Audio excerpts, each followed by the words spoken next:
Hello, I can see there are people on board. Hi, welcome to Amsterdam. This is Mark. Welcome to, hello Tricia, Detailed Amsterdam number 30, I don't know, 36. Can you believe it? Hi Jackie, hi Susan, hi Madeline, hi Ruth. Hello everybody. It's a lovely day. You know, this morning, the one weather report said that it was going to rain from 12 noon until 3 p.m. Hello Natalie, hoi. And Donna, hi. And then the other one said it was going to be fine. And it was fine. So that was lucky. Hi Laurie. So yeah, I've taken a little hop and a skip and a jump from last week. Last week we were on the Keizersgracht, and this week I'm starting at the top of the Keizersgracht, so the next canal along, and we'll work our way down. So let's see, that's enough of looking at me. Look at Amsterdam rather. Okie dokie, and let's see. I think it would be nice to start with an old photo. I want to point out this church here. And here's a photo from goodness knows when. And taken from this spot, more or less. And you can see it looks a little different. Obviously the church has lost a bit of the top part of it, and I'll explain why later. But isn't this a lovely old photo of the area? Now we're going to spend most of the tour today walking down that side of the canal, but I thought I'd start over here so I could show you that shot. And then I can slowly walk along and I can show you all of these buildings from this side, because I'll be quite close to them later. Look at the beautiful one with the red shutters, isn't it lovely? Okay, so let's get cracking. Oh, what a beautiful sky. So, let's just enjoy it for a moment. Hello Diane, welcome, welcome. It's lovely to see some blue sky. And it's very much a residential canal, and you can see also the houseboats, so people living on the water also. Now this canal, the Keizersgracht, was actually dug in 1615. And as I said, it's the second canal of the Grand Canal Belt, so like the middle one. And yeah, it has a really desirable location. It's named the Keizersgracht, the Emperor's Canal, and it's actually named after Maximilian I, Holy Roman Emperor. And it just happens to be the widest canal in the city centre. It's 100 feet across, 28 meters, for those who work in meters. And here's the church you're going to see closer up soon. Okay, let me show you a bit of stuff on this side. I'm very delighted that you're all catching up. I think it's great. It's nice to see the chat. Okay, so let's have a little close-up of the buildings on this side. You know, this, oh yeah, I noticed up here these two coats of arms, and I've just noticed it now, not earlier, so I didn't dig out who they were from. But anyway, nice. So much detail on these buildings here, and it's such a beautiful part of town. Okay.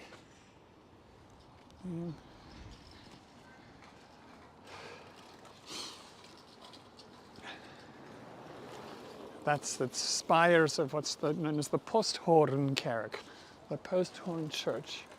That's on the Hallemstraat. Was there ages ago. I was chatting to somebody today, another YouTuber who's in town, and I think I've pretty much decided, I mentioned it before in passing, that I think when I get really, really busy during the tulip season and stuff, I'm still going to try and do these once a week. But what I'm going to do is start from the beginning again, because the first 18 were done streaming on YouTube, not using Prism. and they're really lousy quality. So I thought I could redo those so that when people stumble across the first one, they don't kind of think, oh, I'm not watching this, it's lousy quality, and they don't watch the rest of the series. So that's my plan. That'll be in about 6 weeks' time. Check out this. We'll see 2 in the tour today. So we lost so many trees in a big storm last year. And in that same storm, this boat opposite, not the canal boat, but the living boat opposite, lost its masts because a tree on that side also fell down and brought its masts down. Crazy, huh? And here we are. Your first daffodils out today, Donna. Excellent. They're actually, there's one place that the daffodil beds are in full bloom just near my house. And I remember it was the same a year or 2 ago as well. It's funny. Everywhere else, well, nowhere else I've seen any. So yeah, here's the Brewers Canal, the Keizersgracht, which I spent a reasonable amount of time on. Really one of the most beautiful canals in the city. Let's have a look at this side of it before this big canal barge comes and messes up the view. Whoops. Almost get run over. Okay.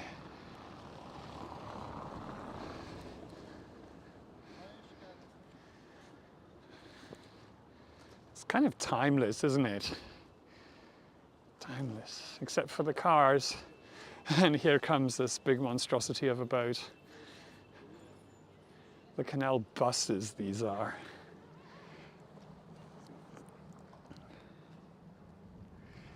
Okay. Guess I better get to work. Oh, you know, I was chatting so much I forgot to show you something I wanted to show you down here on the left. Oh well, never mind. So, buildings, buildings, buildings. Oh, let's look down the canal from this way. Yeah, the clouds always come out beautifully this time of day. You can see where these Dutch painters got their inspiration. If I could ask all of you, because I forget so often, to like this video, it was really emphasized to me how important that is. And if you really want to help me, apparently, afterwards just say something, a comment below, even if it's just whatever you want to say. That really, really helps, apparently. I've got to be more, I've got to get better at this whole YouTube algorithm thing. Okay, I'd like to talk about this house here, which is number 8, Keizersgracht. And, hi.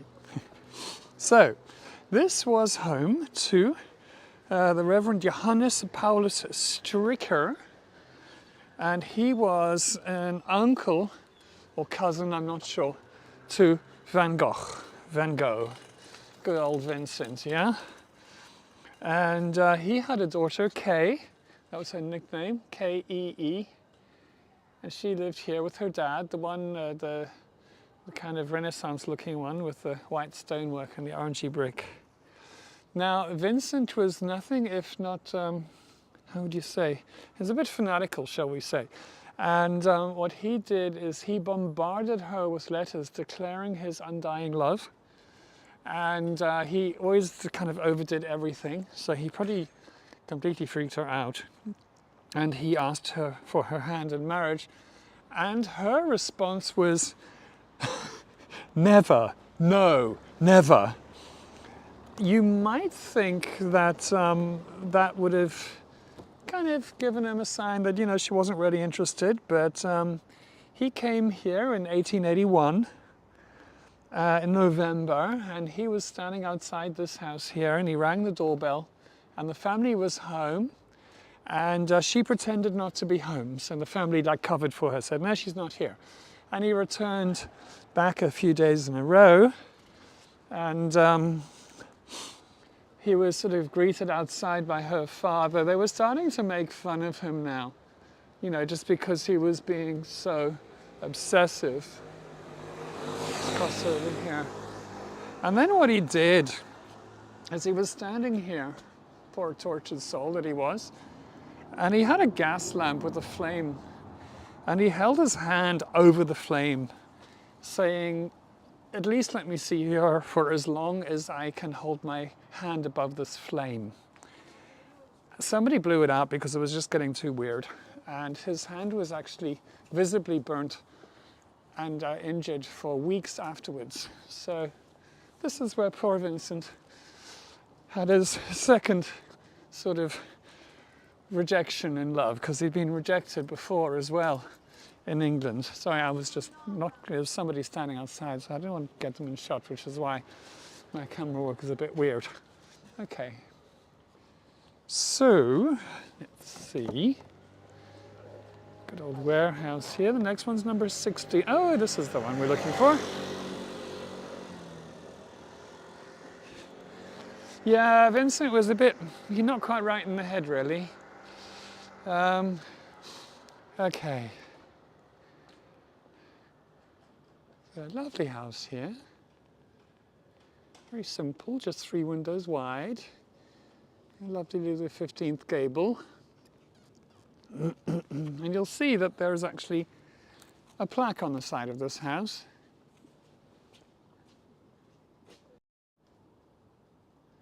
And it says, here lived Jan Frederik Helmers, dichter. That means a poet.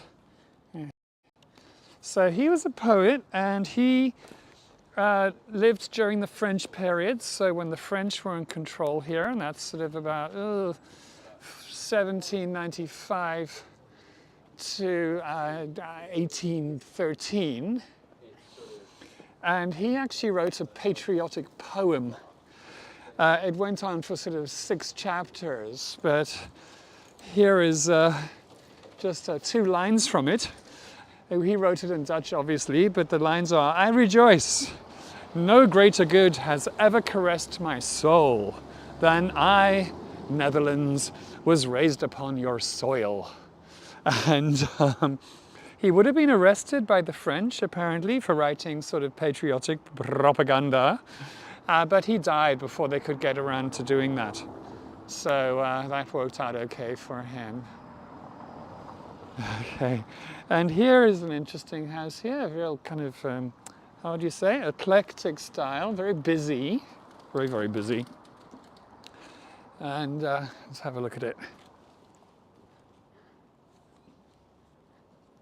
So lots of kind of details here with heads above the windows and pilasters and all sorts of things. Lovely, really.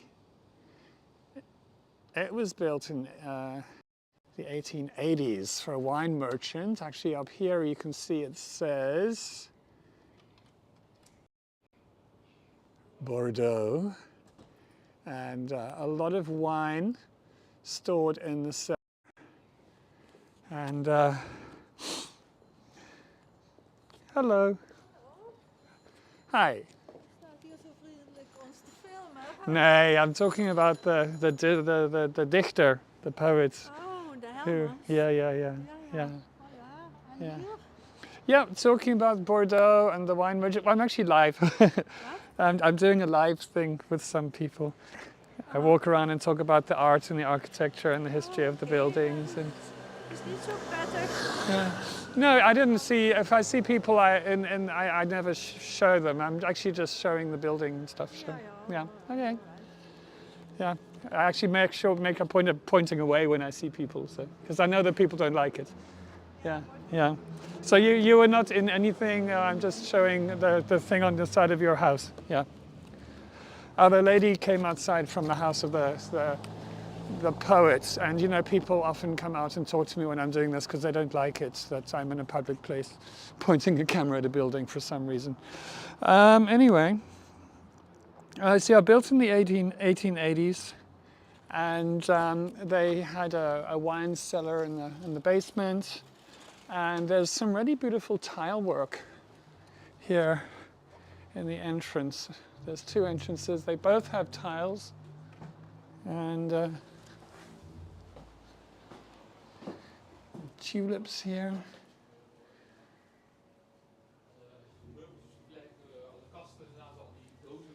And then a really nice painted tile work here. Must be very pleasant going past this every morning and evening.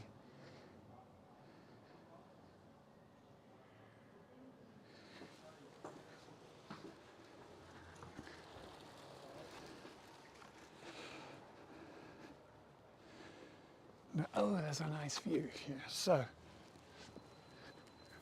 again, the city archive is such a treasure trove of old photos. So there's a photo that's more or less from here, and looking north, check this out.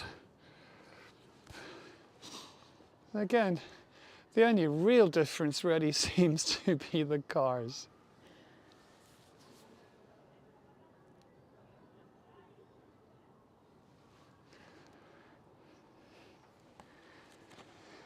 Okay, now, here is the church that I was talking about from the other side of the canal. So the church that's kind of lost its head, if you will. I'll get a bit further away from it so we can, and I am zoomed out completely, yeah. Okay, now let me find somewhere to tuck myself away, like here. Okay. Okay, so this church is called Zaaier. This is Zaaier. Okay, that's D-E and then Z-A-A-I-E-R, which means the sower, you know, as in you reap what you sow, that type of thing. It was a Jesuit church.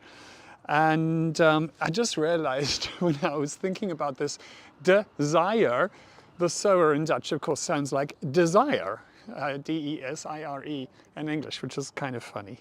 But originally in 1663, there was a barn here. Bearing in mind, this is a time when if you were Catholic, you had to have hidden away churches. And there was a Father Hendrikus van Alkemade van de Nijenborsch. How's about that for like a traditional Dutch name, hey? And so he was preaching in the hidden warehouse called the Sower, and then this was replaced by this visible church in the 1830s. And so this is now when you could be openly Catholic again. Let me show you a photograph of that. So here is the church from the 30s. I said 80s maybe. This is what it looked like then.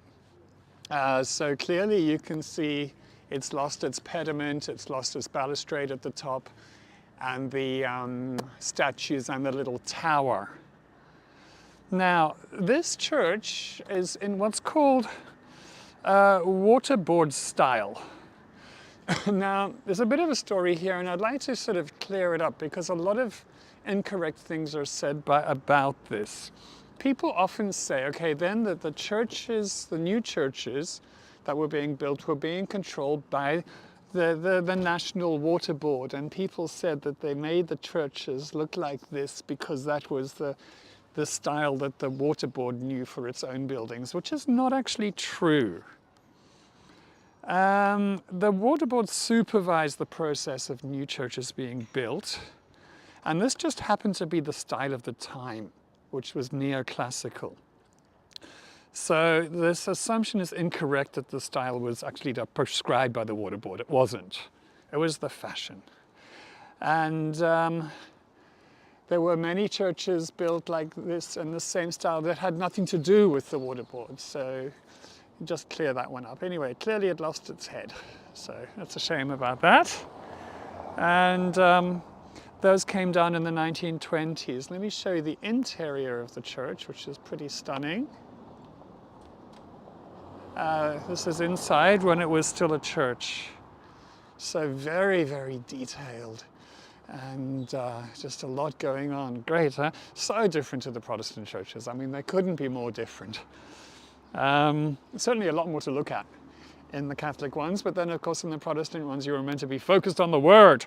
Okay, not distracted by anything else. The church moved to the Jordan district in 1928.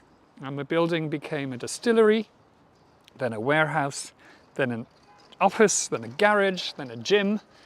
And now it's the office of Scotch & Soda, a Dutch fashion brand, which actually went bust a couple of years ago, but it was bought out, as most things that go bust are. So, that's what we have left. Now, building here that I have nicknamed the Abomination. Okay, so when I get to rename buildings, we're going to have the abomination written in big letters across the front of this one. Okay.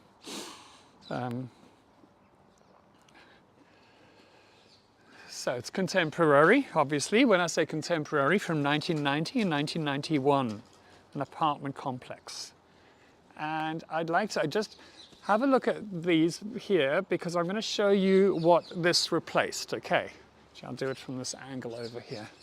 And that's more or less the same angle as the photograph. Okay, so have a look here.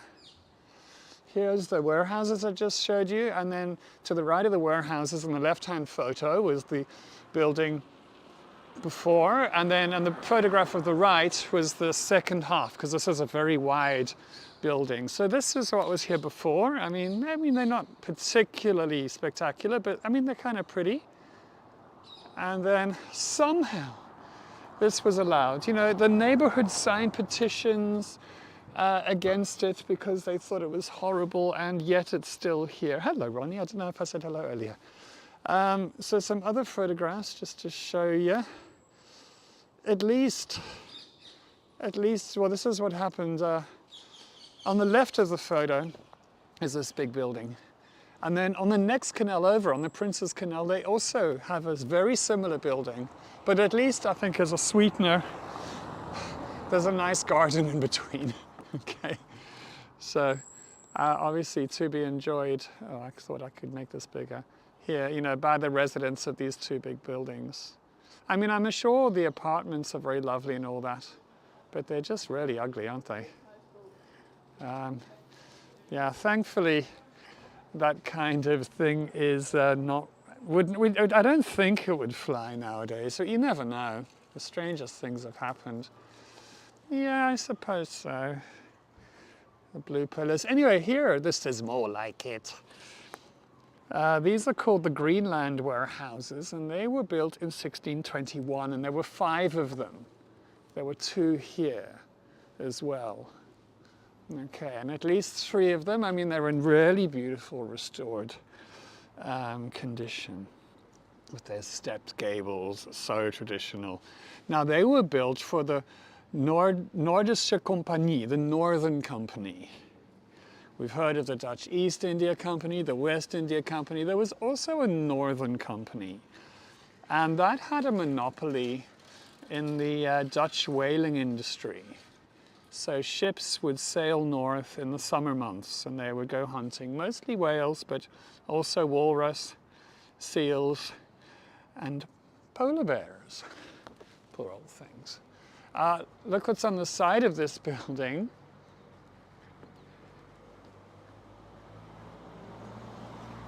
It's a plaque, and it's 1621 to 2021. I guess that's just when it was put here. It's quite clever, this, because it's a play on words.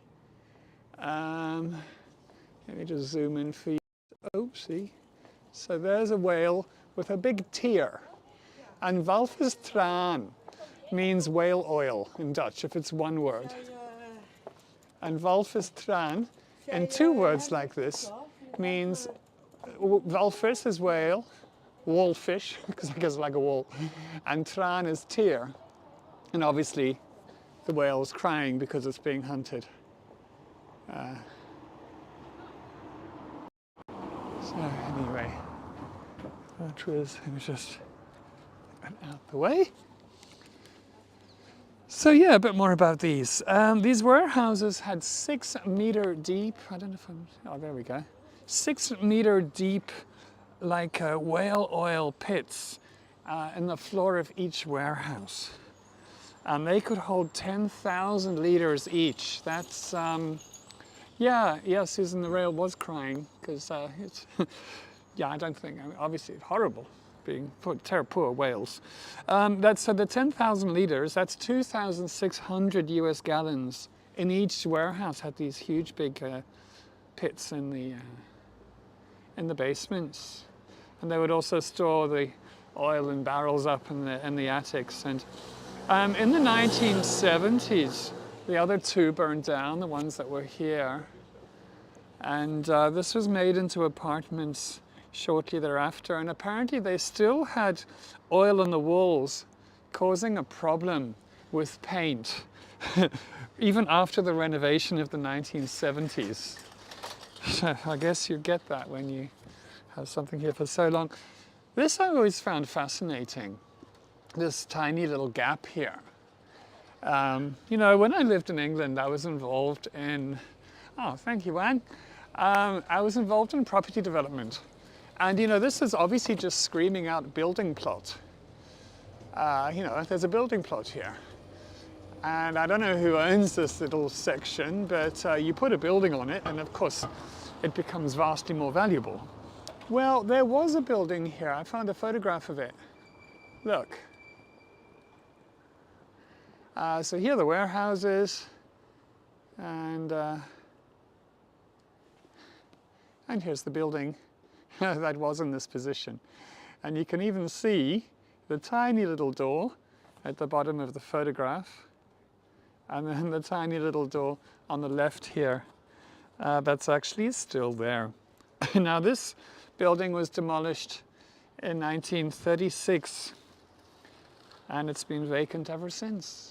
I had a look on Google, you know, satellite to try and work out what was there, but you can't see much because of there's trees and greenery, so you can't really see what's underneath.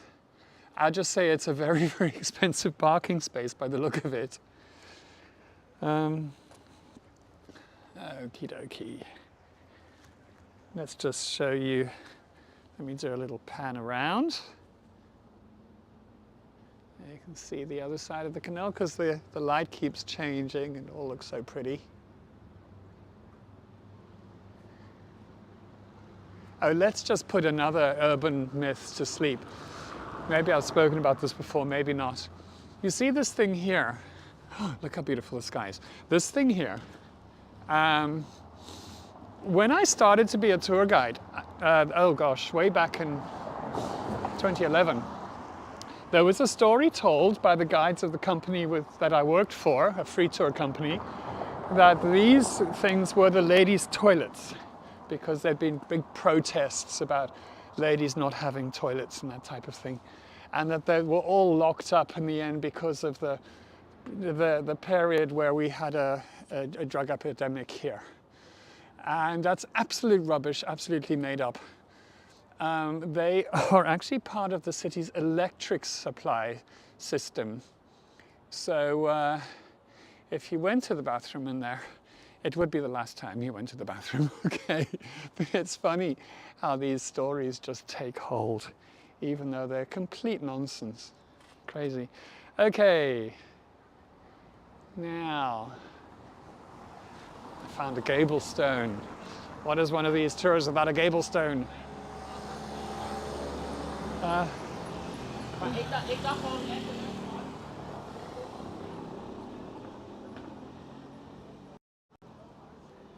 Okay, so just loving the zoom. Do you remember, I don't know if you remember in the first 18 episodes, I had so much trouble with the zoom using streaming through YouTube. And now with Prism it works so well, amazing. Okay, what have we here? So, Keizersgracht 50, and this gable stone says in Hebrew and in Dutch, compassion.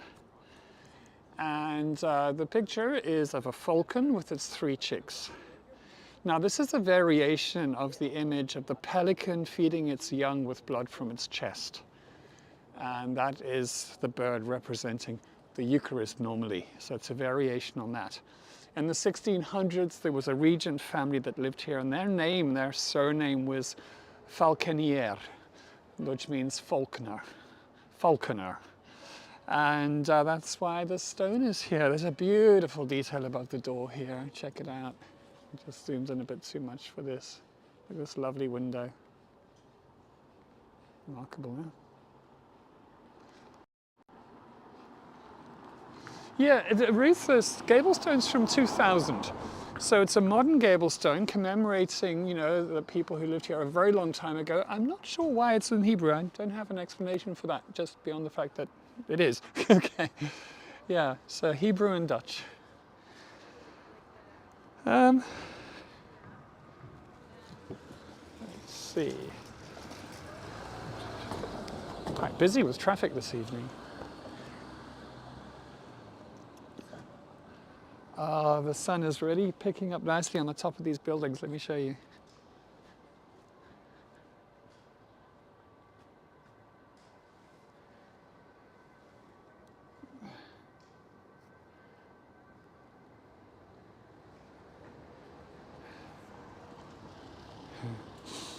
So what's next? Number 62. Oh yes, number 62. There's just an interesting detail on this building, which I'll show you now. Slightly unusual. The gable up at the top is a Dutch classicism.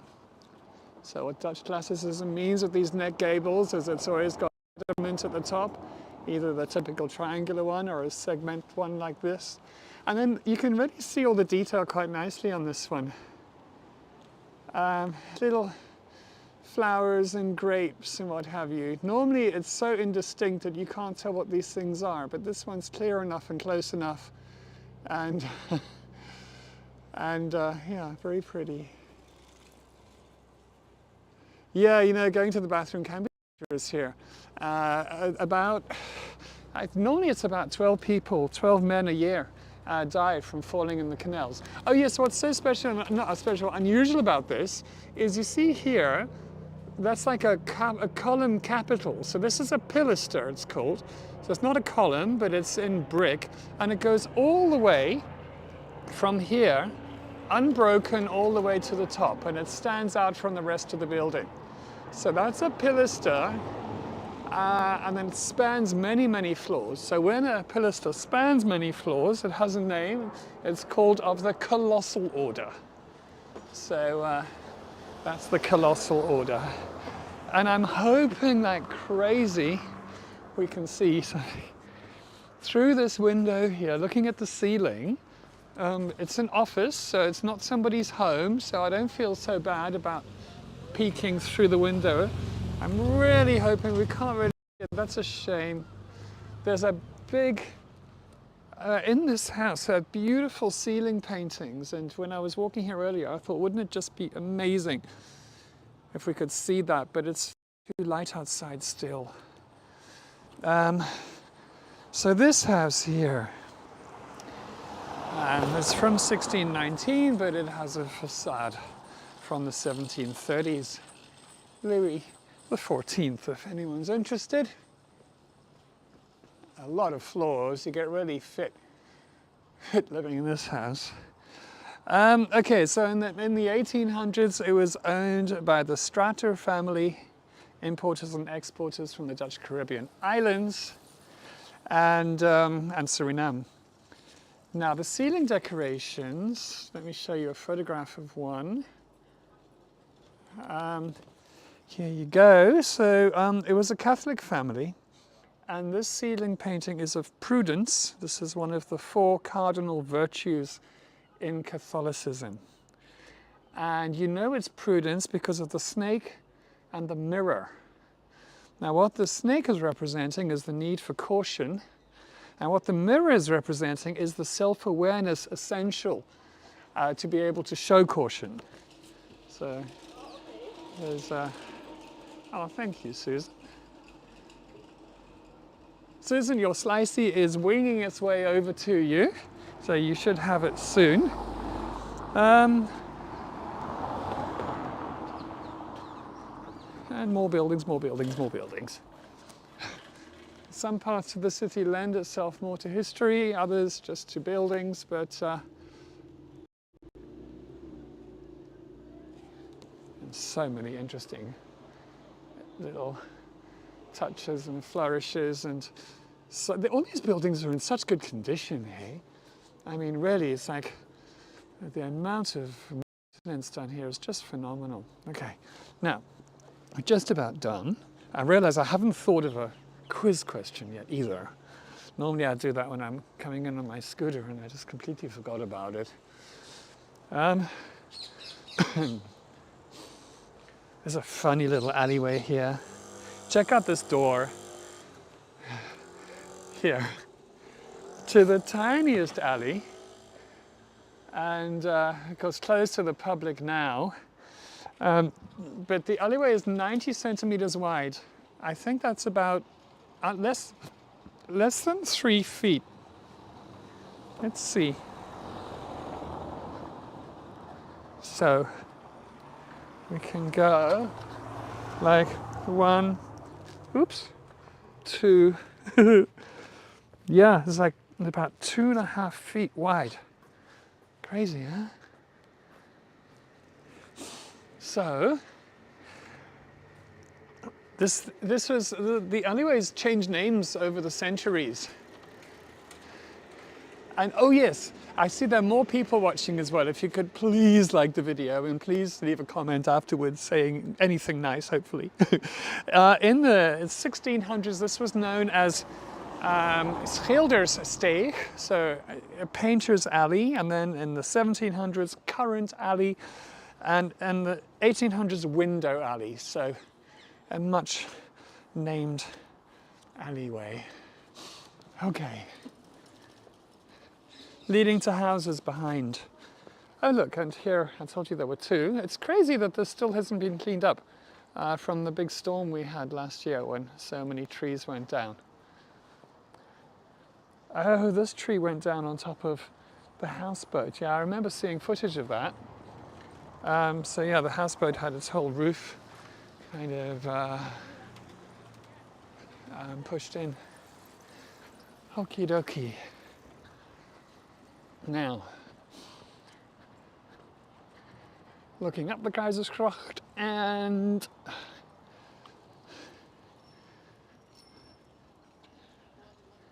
let's just zoom in just a teeny amount to line this up for another photograph. So you see the barge on the left with the red, and the photograph I'm going to show you, the barge is not red, it's grey. Let me show you this. Ta-da! Oops, come on.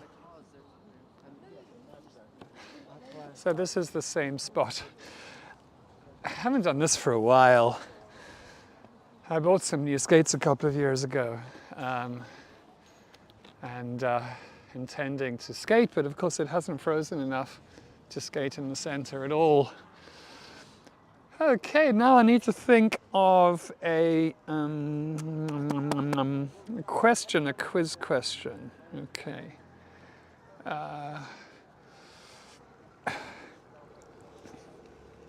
Okay, no, I'm not going to show you the quiz question yet, because I realized, I said I'd forgotten to show you something earlier, and I'm still in good time. I'm only at 38 minutes.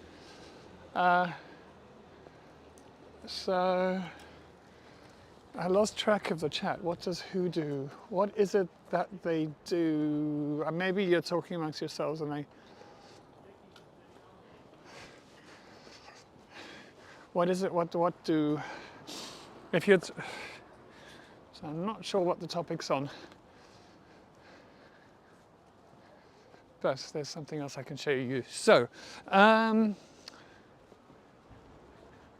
which is at number 45. When were they skating in the photo? I'm not sure, because I got the photo from the archive.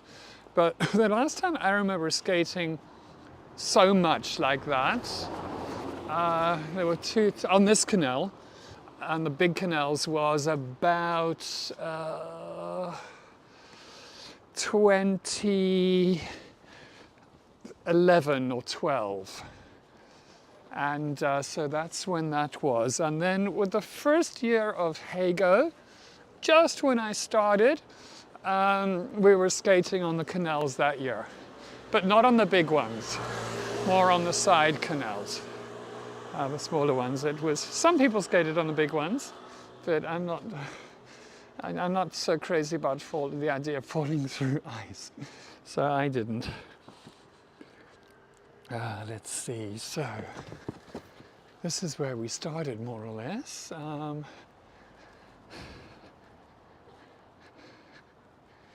Yeah, it used to freeze a lot, it's like every year. But yeah, the climate's changed so much. Oh, and I've thought of a nice quiz question, but before we do that, let me show you this gable stone here, because I wanted to point out a lot of gable stones, and I wonder if I'm going to get the owner of the house coming out and shouting at me. You shouldn't live in such interesting houses then. Okay. So, now it's a pretty subtle little gable stone. You can't make it out that well. By a donkey mark.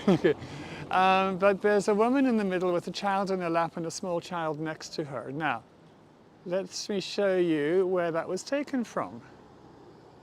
So, oopsie.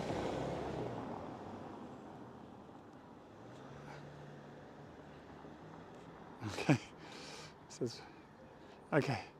So here is that image and where it's taken from. And this is based on an engraving called Faith, Love and Hope. And this was from the early 1600s. And the artist was Jan van Londerzeel. And there's a copy of this print. This is held at the Boijmans van Beuningen Museum in Rotterdam, where Lee and I went recently. So there you see that's the center bit. So geloof, liefde and hope. Faith, love and hope. So people would take out a detail from something like that and then recreate it like that. And thank you so much for the donation that came through. They come across, I got a notification of a PayPal donation, kind of flashed across my screen, so thank you. And of course there's also buy me a coffee. Much appreciated. Now the quiz question for today. Now just bear in mind, those of you who already have a slicey, just hold back and don't answer, because there are some people I know who really want one. So give them a bit of time. But these three warehouses across the way here with the red shutters were named after a country. What country is that?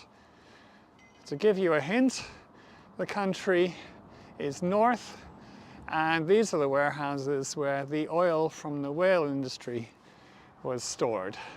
Does anybody remember what country these warehouses? All three warehouses are named after the same country.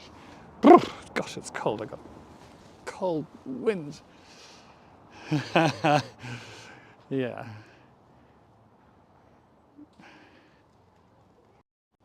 So, be silent.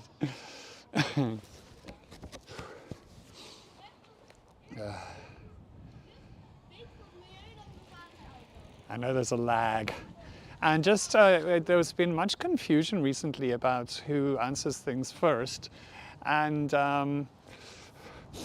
apparently the chat can be prioritized on different ways. So my chat, I see everyone. Some chats are, I forget the right word for it, but they show people who comment more or something like that. So, okay. Maybe if nobody's getting that, then I'm going to have to think of another one. Okay, I've got another quiz question. There was a poet, and didn't he know it? And he wrote a patriotic poem. And he wrote that in a period when the Netherlands was controlled by another country, ruled by another country. What country was that when he wrote his poem?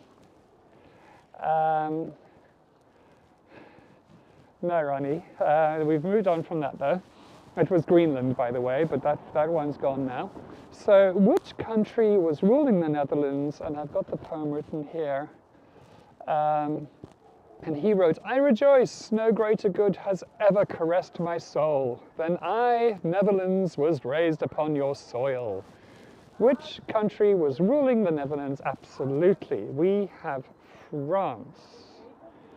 Now, Donna, I know that you already have a slicey. So Tom Crowley, I believe that you don't have one yet. So I've definitely got, yes, Donna was first, and then Tom was second, and Linda was third, and Wang. So it goes to Tom. Now, Tom, you can, if you could send me somewhere I can post that, my email address is in the description of the tour, and I will get a, that's a very good guess, Zena, because of course we were ruled by the Spanish Habsburgs here, some centuries ago, must be said. And I'm sorry, Linda, it was Tom. Linda, I know. Linda, maybe next week. And if you don't get one next week, I'll send you one anyway. Okay. Great. So, well, thank you so much for joining, everybody. I'm going to head up and I'm going to make some dinner. And thank you for joining. Okay. So yeah, my chat shows everybody. So yeah, great. Okay, thanks for joining and have a good week, everybody. Bye from me. It's a pleasure, Jackie.